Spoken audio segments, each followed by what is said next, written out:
After surviving cancer, artist Henri Matisse was bound to a wheelchair. He had 50 years of painting and sculpting behind him, but he wasn't about to stop.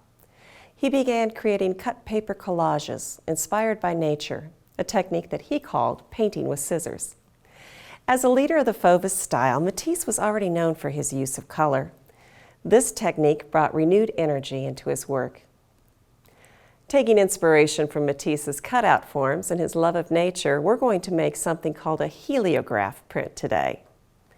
These prints use light to develop them, and a scientific process known as diffusion. I'll tell you a little bit more as I demonstrate. First of all, we need a natural fiber fabric such as canvas, cotton, or muslin. There's no need to pre-wash it. This process also works great on watercolor paper. Now, I've chosen to demonstrate on canvas today because it produces sharp prints with lots of contrast. I've taped a piece securely to some cardboard. Now, if I were using paper, I would tape it down to the front to keep it from buckling when it gets wet. Now I'm going to plan my composition. The collages that Matisse created appear to be very random, but he placed the shapes in exactly the position that he wanted them in. So I've taken a piece of black construction paper, about the same size as the fabric that I have here, and I've cut shapes from it. I'm testing their placement before I proceed to the next step. All right. I'm going to start by applying some water to the canvas using a foam brush. I don't want to get it too wet so that it soaks the cardboard. Just brush the surface with water.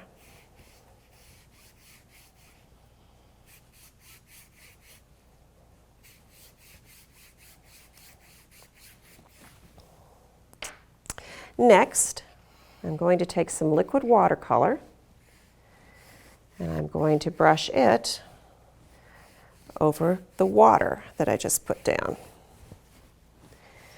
I'm using this undiluted, and the color is very intense.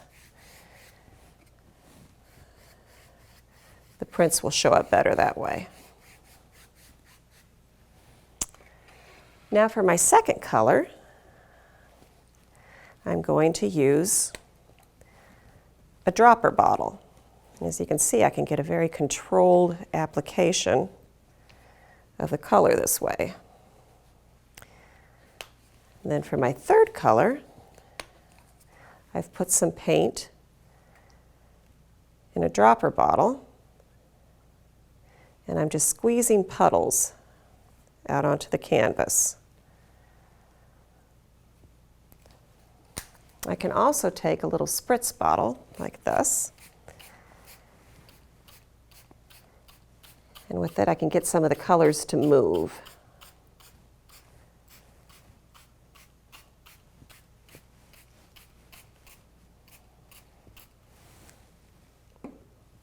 I need to work fairly quickly at this point so it doesn't dry.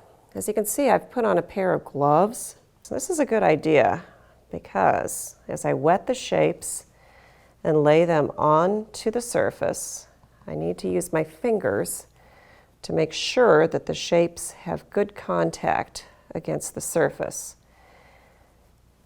And if I didn't wear the gloves, my fingers would get stained.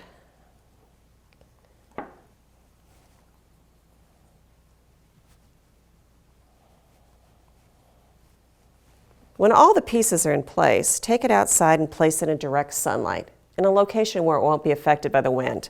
Now, if it isn't possible to take it outside, you can leave this indoors under an artificial light source.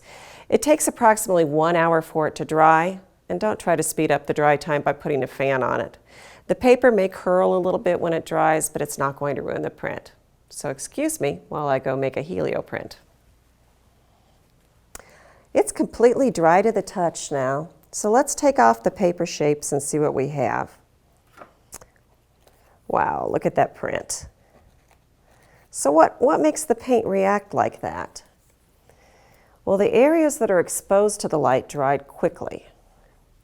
So the water and the color beneath the black shapes migrated into the dry areas. It's the same thing that happens when liquid flows into a paper towel or a sponge, moving from an area of high concentration to an area of low concentration, known to science as diffusion. Now the print can be taken off the cardboard. Fabric prints can be embellished with beads, stitching, fabric markers, or adding more paint. Paper prints can be enhanced with fine line markers or colored pencils if you desire. If you visit dickblick.com and keyword search Matisse prints, you'll find a printable PDF with more information about this process, also teaching standards and a list of materials. I encourage you to give it a try. It's really fun.